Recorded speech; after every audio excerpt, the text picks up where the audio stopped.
Во студиото на Здраво Македонија, по 9 часот се дружиме со доктор Симона Ристовска, специјалист по физикална медицина и рехабилитација, Владко Павлески, председател на Танцова спортска федерација и нутриционист Бојка Динева Јовановска. Останете со нас до 11 часот.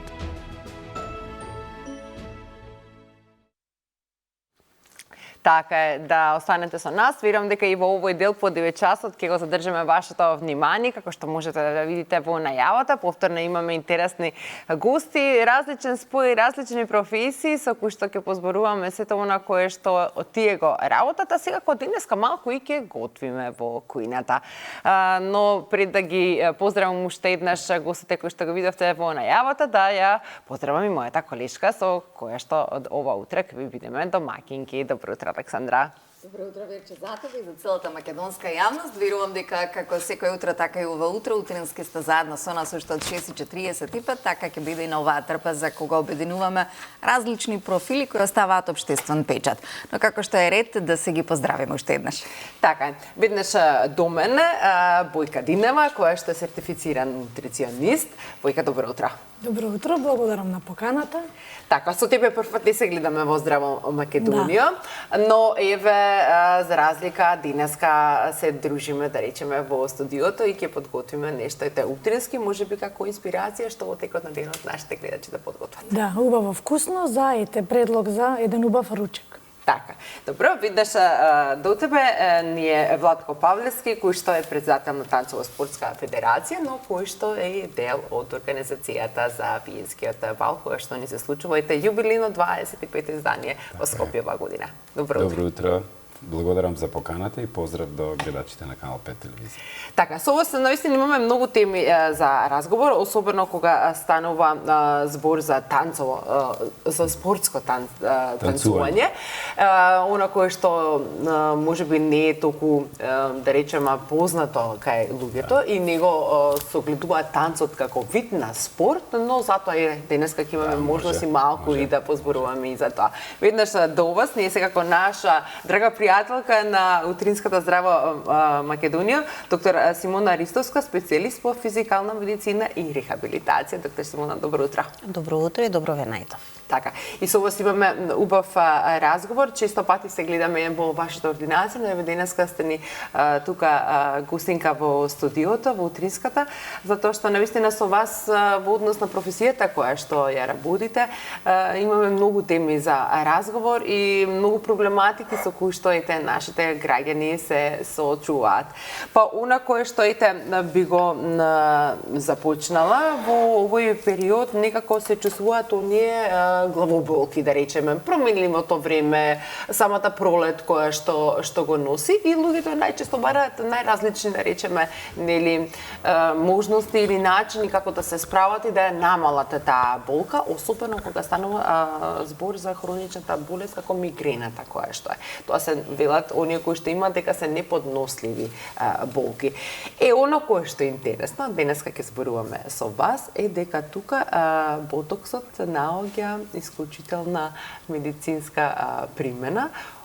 Кај народот е познат повеќе можеби во естетскиот дел, затоа што можеби повеќе маркетингот тука игра улога и повеќе некако се дава таа примена, но еве вие ќе ни кажете она друга страна, употребата на ботоксот во медицината. Да, употребата на ботоксот во медицината, всушност така е започната целата приказна, е употребата во медицината, естетиката е нели составен дел исто така од медицината, меѓутоа ние збориме за едно сериозно заболување како мигрена, кое е невролошко заболување, каде што се јавуваат големи главоболки. Тие не се обичните главоболки што ние сме навикнати нели секојдневно, а таа е главоболка што на пациентот не му дозволува да функционира. Збориме за болка од 4 часа до 72 часа, каде што прв лек за избор не е нестероидните антиинфламаторни што пациентите ги земаат. Имаме и триптани, соодветно тоа се лекови што се за мигрени, меѓутоа во мојата ординација доаѓаат пациенти што се жалат дека имаат секојдневни главоболки, дека пијат по едно пакетче лекови секој ден. Тоа е Така. Огромно нешто, посебно за трептани, исто така и сите да кажеме дека лекови имаат негативни ефекти и всушност тука доаѓа ботоксот. Ботоксот представува превентивен третман, односно се прави инектирање површно, меѓутоа и подлабоко инектирање на ботулинов токсин и тој токсин покрај специфичните места што најчесто жените ги ставаат нели на челото, се инжектира и во областа на вратот, окципитално и кај делот тука на мускулите на рамото и тоа предизвикува затоа викаме превенција, односно ги блокира воопшто и појавата на болките и пациентите имаат намалување на главоболките, редукција некаде и до 50%, а и некогаш и повеќе и време траењето на тој е од 4 до 6 месеци, што е одлично нели време за да се избегнат тие несакани ефекти од лекарствата како нестероидните антиинфламаторни што знаеме дека предизвикуваат проблеми со желудникот, можат и до чир, до крварење, да доведат оштетување, имаме на кардиоваскуларниот систем, оштетување исто така имаме и на бубрезите, сите негативни ефекти, затоа нели ние апелираме како доктори дека кога ќе се даде лек за болка да не се пие повеќе од 2 недели или онолку време колку што докторот препишал. Така, затоа што навистина тие медикаменти колку што нели во моментот може би прават добро и помагаат за одредена болка, но на долг рок секако дополнително прават и други нели несакани ефекти. Да, несакани ефекти, но ете што всушност е ботоксот? Неуротоксин, ботоксот представува неуротоксин кој делува на релаксација на мускулатурата. Со тоа што се опуштаат мускулите на челото, исто се боцка на чело како кај да речеме естетскиот дел. Значи добиваат и визуелно подобар изглед и ја губат болката од мигрена. Дали може да се искомбинираат овие две работи? Може да се, да. Малку понародно и за кого е се намената? Ако не гледа сега некоја госпоѓа од 70 години и повеќе, дали може и да се подмлади и да ја тргне мигрената на страна? Пред се мигрената се јавува кај лица од 20 до 45 години, таа е најголемиот проблем. И претежно е хормонски поврзано, така да после 55 години навистина поретко се случува.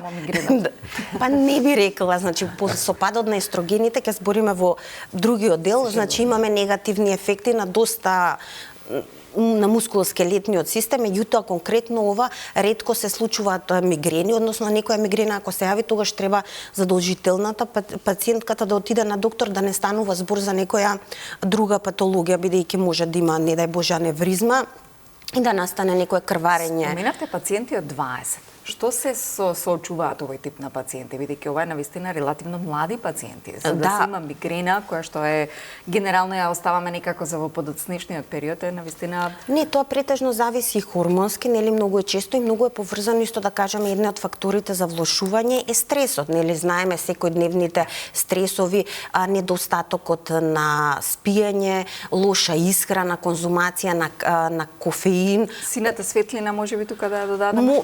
За тоа немаме конкретни некои студии, меѓутоа мислам дека и тоа може да допринесе, меѓутоа исто така стресот, ако не се хидрира доволно пациентот, не пие доволно течности, кофеинот, кока-колата, чоколадото исто, дури некои зачинети храни може да предизвикуваат кај тие пациенти влошување и појава на мигрена. Јака пулсирачка светлина исто така, големи звуци, сите тие се тригери за влошување на мигрената и тоа не е само обична главоболка, бидејќи пациентот има и повраќање, може да има. Дали има тука некоја си генетска предиспозиција за мигрената? Да, има и генетска предиспозиција и во принцип мигрената повеќе е присутна за жал кај жените, може би поврзано и со тие хормонални флуктуации, нели промени во хормоните претежно околу циклусот, им се влошува на пациентите. Така, Владко, те замисливме вака. Да, слушам ова што се не треба.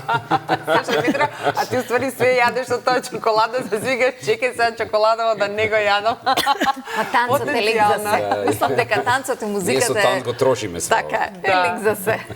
Така е. Владко, освен што си председател на Танцова спортска федерација, си еден од оние кои што си дел од Виенскиот бал и од оваа приказна веќе долги години, а еве јубилејно сега ни се случува овој викенд во Скопје, па еве сподели ни малку повеќе. Да, 25 годишница, еве четврт век веќе. Да. Може би и повеќе ќе беше да не беше ковидот. Да. Меѓутоа, напорна работа, добар стандард кој што успеавме да го постигнеме во текот на овие години и секоја година, колку што јас ја регистрирам оваа работа, дека виенскиот бал добива се повеќе на популаризација и луѓето сакаат да бидат присутни, да го видат што е тоа. Многумина од нив се присутни уште од првиот виенски бал, од првото издание до ден денес, едва чека да дојде наредната година. Да. Самата информација дека билетите се уште одамна распродадени дава на некој начин и нам ни дава стимул дека добро работиме, дека се носиме со тоа на убав начин и она што е најважно е тоа дека на сите оние кои што ќе бидат присутни таму им даваме момент да се преселат од Скопје во Виена. Да го кажам тоа така на некој начин заради тоа што реално се создава духот на Виена и на балот во Виена. Многу ги има балови, знаеме во Виена, нели? Меѓутоа најголемиот е балот во операта и ова е на некој начин, ајде да кажам, мини варијанта која што ние пробуваме да доловиме и со своји специфики, карактеристични и за нашите околности, поднебје, менталитет, карактеристики и сето тоа. Да размениме култура, искуства, соработка да има и помеѓу нас, нашата држава, Република Австрија и сите други кои што доаѓаат таму, бидејќи не се само овие две држави присутни на виенскиот. Така, да, ова е навистина едно дипломатско културна манифестација која што од единствен карактер во нашата земја и навистина го дозволува тоа така. Присуството на дипломатскиот корен навистина доказа тоа, затоа што секоја година има навистина многу странци присутни кои што сака да го видат тоа, кои што сака да влезат во духот на виенскиот бал, да ја почувствуваат таа емоција, или да ја разбуди нивната меморија од претходните изданија, да сочуваат нова меморија, да однесат со себе нови искуства, доживувања, така. И да, ситуацијата е таа која овозможува да комуницираат измеѓу себе, да разменуваат многу информации, па дури да кажем и лобија и така натаму. Значи нешто што културата си па знае да спои. Да, културата да направи некое вмрежување на многу работи, сето тоа зачинето секако со танц, со штраус, со гламур, со она што е виенски манир, нели? За општо добро. Така.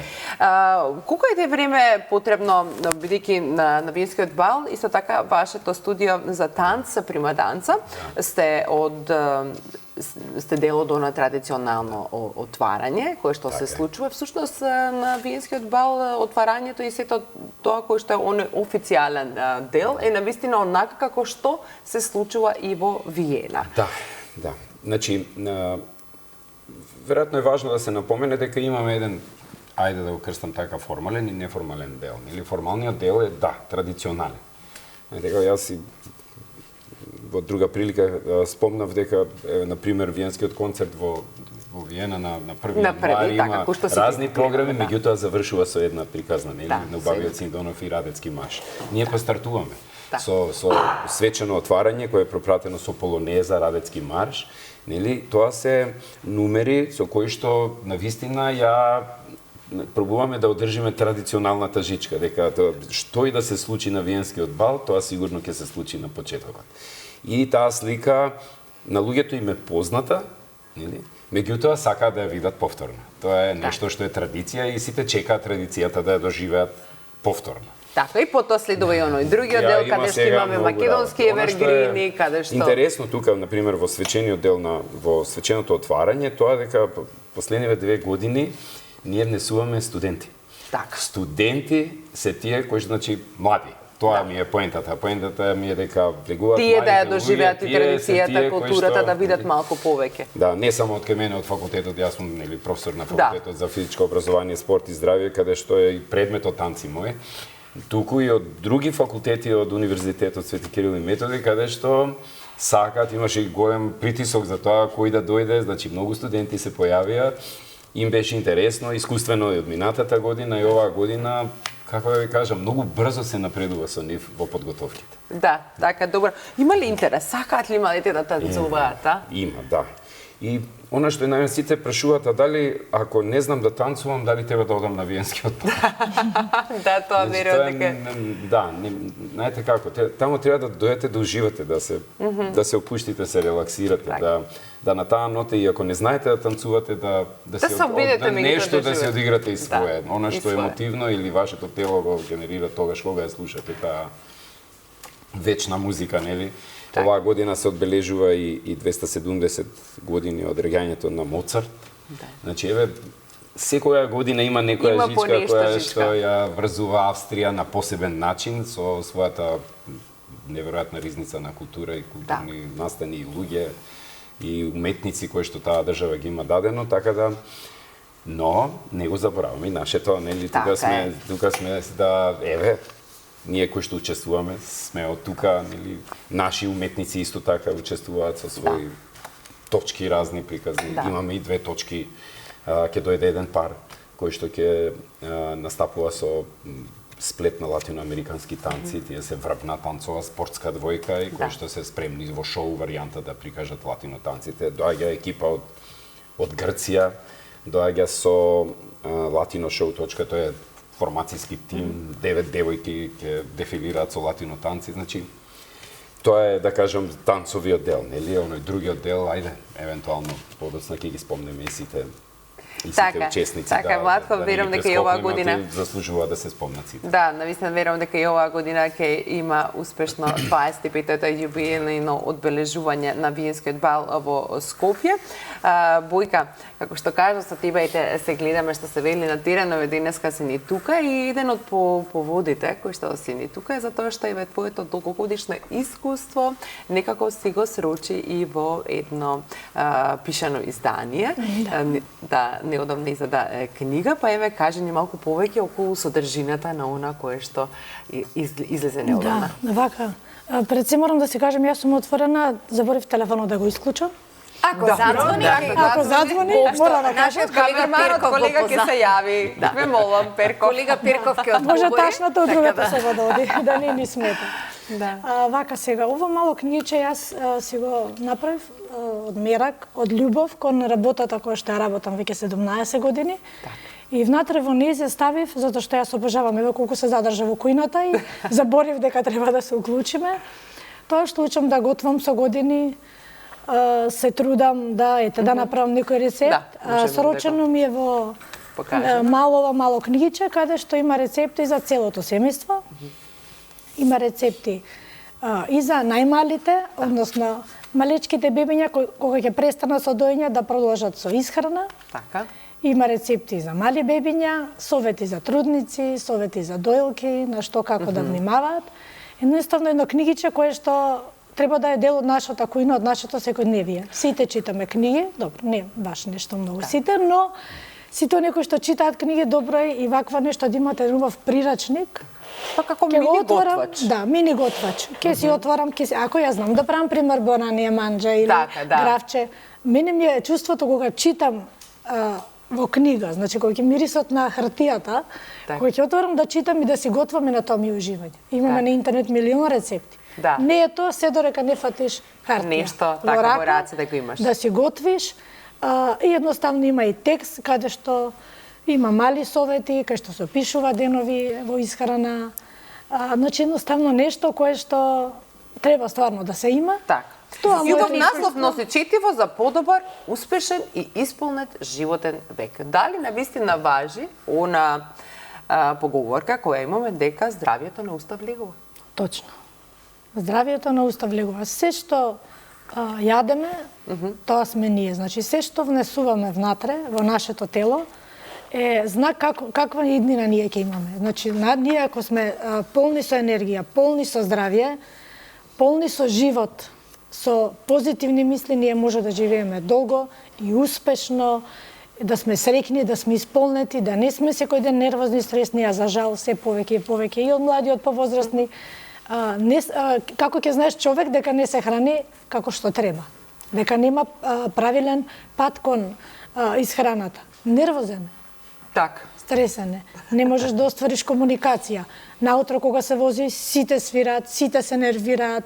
Едноставно енергијата се осеќа Добра диагноза. Ако животникот не е смирен и не е проблем. Докторката што ќе каже за тоа. и Мислам дека доктор треба да го подобриме јавниот превоз, за да не бидат не само за Јас се возам јадењето. со јавен превоз. Меѓутоа, приметувам кога си јадам внимателно све, како што треба да речеме, месец-два, 100% све си внимавам. Так. И денови, кога жената пред да добие менструален циклус, се вадиме ова ние, тоа ние, знаеш, ќе каже докторката. Секако, дали е тоа психички? Не, нервоза. Ако едам нездрава храна, јас сум цел ден нервозна. Другиот ден се ставам на посмирена храна. Овошје, зеленчук, пијам повеќе течности, тргам све што е нездраво, јас сум посмирен. Так. Дефинитивно, храната е она кое што дава сигнали на мозокот, да си нервозен, да си стресен, а тоа е нашиот татко, мозокот е нашиот татко. Така. Доктор Симона, друга тема на која што би сакала еве денеска да го искористам вашето гостување, а секако е како проблем кај нашата популација, тоа е остеоартритисот. Што е остеоартритисот? Дали ете причини за појава на остеоартритисот? Може да биде исхраната, тежината, годините, полот или пак генетска предиспозиција? Сето тоа може да има врска, пред се тоа е дегенеративно заболување на зглобовите, односно настанува оштетување на рскавицата на зглобот. Полот е предиспозиција, жените имаат поголема предиспозиција за оштетување на зглобовите, исто така зголемената телесна тежина, физичката неактивност, значи односно сите од гостиве што сме можеме да збориме на делот нели темата, бидејќи е многу значајно да одржуваме телесната тежина, да имаме јака мускулатура за да не дојде до оштетување на рскавицата на зглобовите, со тоа што може да кажам дека нема зглоб во телото кој што не може да биде погоден од оваа диагноза. Да, навистина, најчесто се погодени колковите, колената, меѓутоа и века жените во последно Народно кажано остеопороза е тоа? Не, остеопороза представува оштетување, намалување на густината на коската, а ова е оштетување на зглобовите, намалување на рскавицата, трошење на рскавицата и со тоа доаѓа до триење на зглобовите и болки во зглобовите. Најчесто страда коленото, колкот, меѓутоа еве во поново време многу имаме и оштетување и на шаките на рацете, можеби поради видот на професиите што сега веќе повеќе ги имаме, меѓутоа секако повторно ќе кажеме женската популација е посклонна кон овие болести во споредба со машката популација. После 70-80 години веќе доаѓа скоро до изедначување, меѓутоа од прилика околу 60 до 70% е почесто кај жените. Да, има влијание тоа што веќе го спомнавме и хормоните, бидејќи припадот на естрогените настанува инфламација во зглобовите, па многу често жени во менопауза доаѓаат со проблеми, например во рамењата и frozen shoulder, воспаление на капсулата, што не е директно остеоартритис, меѓутоа пак индиректно е поврзано со таа, нели, годините и хормоналните промени во телото. Ете ги спомнавте годините, која е некоја таа старосна граница од кога се почнува да се чувствува, да речеме, тие некои симптоми и кога е време да се јави човек на лекар? Штом има пациентот симптоми, треба да се јави на лекар, бидејќи некој пат остеоартритисот може и да се појави како последица на повреда, односно имаме некој пад, некоја повреда спортска или било каква, и во тој случај имаме оштетување на рскавицата и да настане влошување на состојбата. Во тој случај имаме соодветни модалитети или физикални модалитети, во некој случај користиме и апликација на лекови во зглобовите, кортикостероидни, хиалурон, PRP поново, тоа е плазма што се преработува крвта и ни помага за регенерација од самиот пациент, да се користи во примерно дерматологија, меѓутоа се внесува и внатре. Има кои пациенти смеат да ја користат и кои пациенти не. Сепак пациентите треба да се доверат до некаде и стручноста на докторот, односно да не доаѓаат они со нивна желба, туку сепак докторот е тој што одлучува кој тип на терапија ќе се даде на пациентот.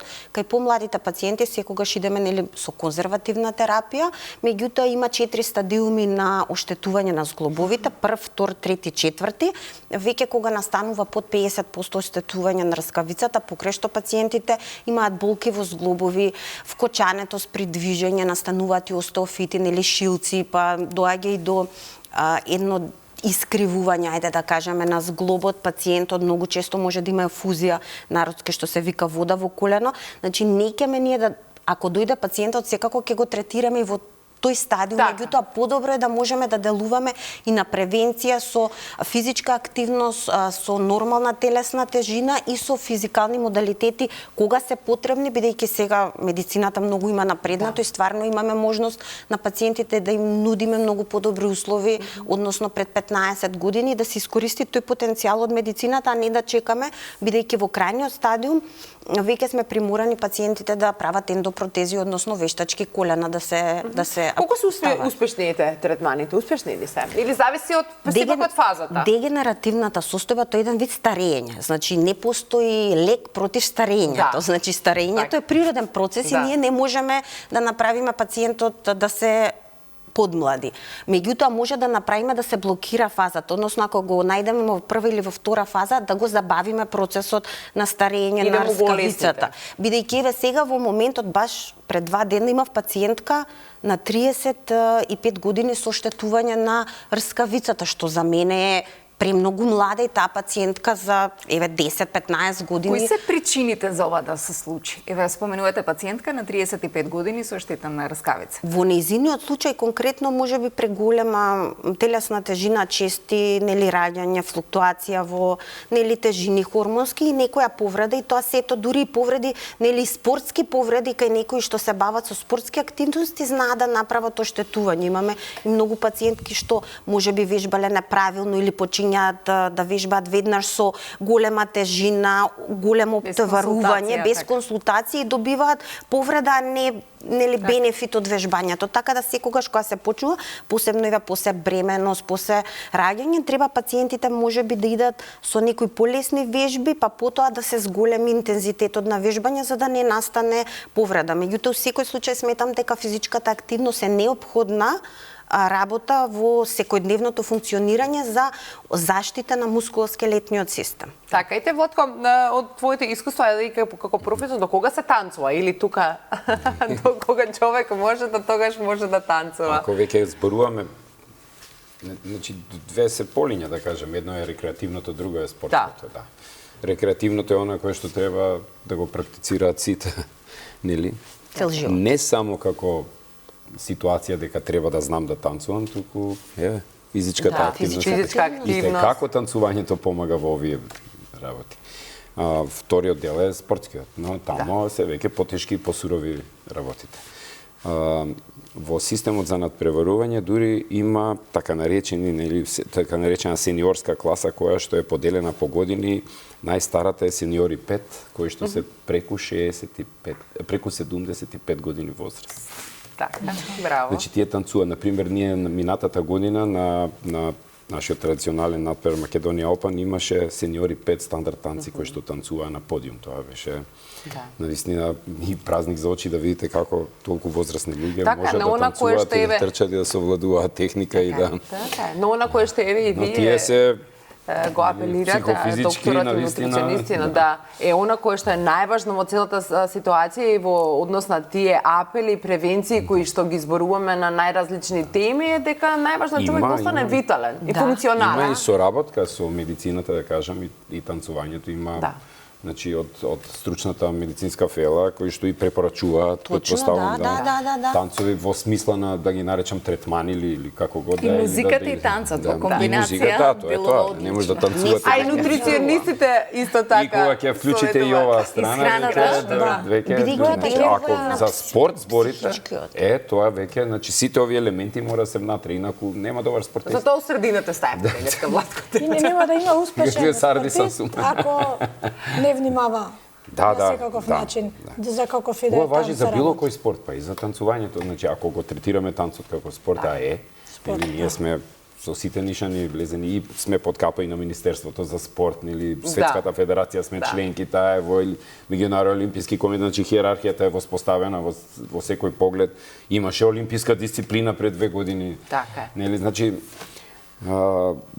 танцот е навистина тежок, суров спорт, и не е едноставно да се постигнуваат резултати и без ваква поддршка, да кажам, од разни страни медицински тимови, И исхрана, начин на живот, посебен спортски, нема да се добијат добри не може резултати како да и за било што да спортувате. За се мора Во професионална дисциплина. гледна овај смисла зборувам, значи ако Истрајност, се занимавате. дисциплина. Да. Значи спортист од кој што се бара добра физичка, нели, координативна способност, се бара психичка способност, нели, добра и на крајот стручна за конкретниот спорт. Така. Ние, Бојка, може да се префрлиме малку и во кујната да подготвиме за она кое што ти веќе се, пред да се вклучиме во живот, се подготвуваше и еве, ни подготви нешто убаво како инспирација, а секако и за нас, нашите гости, може ќе ги инспирираме да, може би не денеска, ама може би некој друг ден подготват. Каже ни, еве, Бојка, денеска што ќе здраво, вкусно ќе сготвиме, затоа што еве да поздравиме твојата мајка, која што така денеска не гледа, и таа е нутриционист, што се вели ти го наследи на некој начин занатот. Го наследи занатот. Да, Цвета Динева, која што чисто вели дека здравата храна не е бљак. Точно, здравата храна е злато и е многу вкусна ако знаеш да ја направиш. Така. Ние ќе подготвиме денеска нешто убаво и вкусно. Какви имаме тука намирници? Така, сега денеска ќе направиме салата со киноа. Добро. Имаме марула, наут, леблебија или сланутак.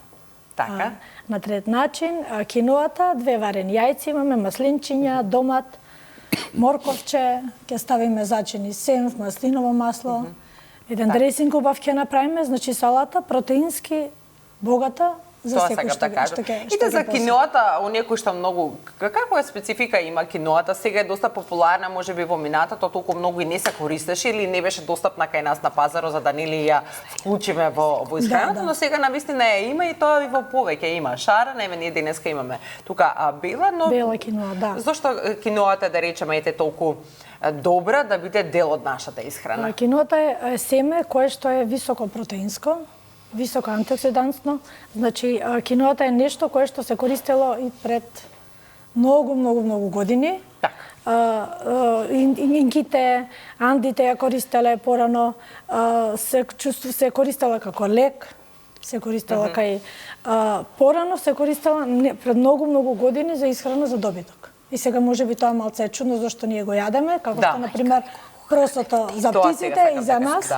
Да, но меѓутоа ова е нешто кое што може секој од нас да го јаде, кој што има низогликемиски индекс, не содржи глутен. Значи инсулинот нема многу да ни варира, нема потоа многу да бидеме гладни. Да, нешто што и да посегнуваме по на нездрава храна. По нездрава храна, точно.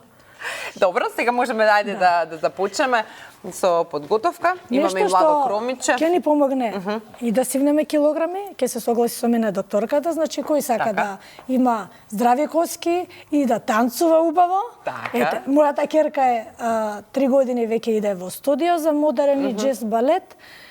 Имаме успеси и сум почувствувала момент кога 2-3 дена не ми јаде здраво, а имаме надпревар. Не е дека битно дали е второ, трето место. Она не е прво место. И јас одма знам зашто и кажувам и објаснувам. И она вика, заре стварно така, мамо не 7 години, ама разбира. И како идат надпреварите, викам, јас ти ја осеќам енергијата, не е битно кое место си. Енергијата ти ја осеќам да ти биде на најголемо ниво, а тоа се постигнува со здрава храна. Да, и затоа ние денеска имаме здрав оброк. Еве, свежа салата, предлог што може и на деца да се дава. Секако може да се најде, веќе ни е пролет, на нашите пазари, во маркетите може да не се најде марула. Секаде, да. Марула, киноата секаде може да има, ние за жал ја подценуваме, треба да се користи. И не е многу скапа марулата. Да, марулата ништо не е скапо. Еве, да речеме сега оние кои што се пушачи. Колку пари трошат, одма идам контра нив, нека ме караат, нека ме критикуваат. Сите работи кои што се купуваат разни амбалажи што не се здрави се поскапи него да купиш марула и младо кромиче. Сега да бидеме искрени, нели? Да, добро. Наутот исто протеинска храна која што секој треба да ја користи, исто има низогликемиски индекс. Интересен факт дека водата од наутот се вика аквафаба и е високо протеинска и од самата вода од наутот може да се направи здрав босен мајонез. Одлично. Да, тоа да се знае, значи водата од наутот да не се фрла. Значи така се прави тој посен Точно, да. Вегански мајонез. Точно, може од индиски ореви, можеш и од на аутот, и ќе ставам повеќе марула, голема ми е чинијата. Чисто да се видат овие убави бои, ќе изрендаме малце и морковче, Добро. да добиеме богат енергиски оброк. Значи нешто кое што од најмало до најстаро Може да го конзумира.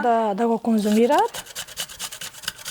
Многу е битно да напоменам дека ден не смее да помине без овошје, И зеленчук. без вода, без зеленчук. И тоа свеж, зборуваме? Свеж зеленчук. Значи во денот 70% да не биде свежа храна, ние ќе бидеме А стварно другата на високо процесирана, ниво. така. Да речем сготвени мешунки, грашок, леќа, баранија, може да се јаде тестени, значи што и да јадеме ние, дали е пица, дали е некое тесто, мора да го јадеме со свежа салата. Така. Затоа што значи, ензимите... сета храна која што ја консумираме Точно, мора точно. да има и нешто свежа Да. вкусен. Добро. Доека ние си ја подготвуваме салатата, да ги составили, мора да направиме и една кратка пауза, да ги погледнеме рекламите и секако се враќаме во студија да видите како сме направила салатата и секако и да си продолжиме со разговора со нашите гости.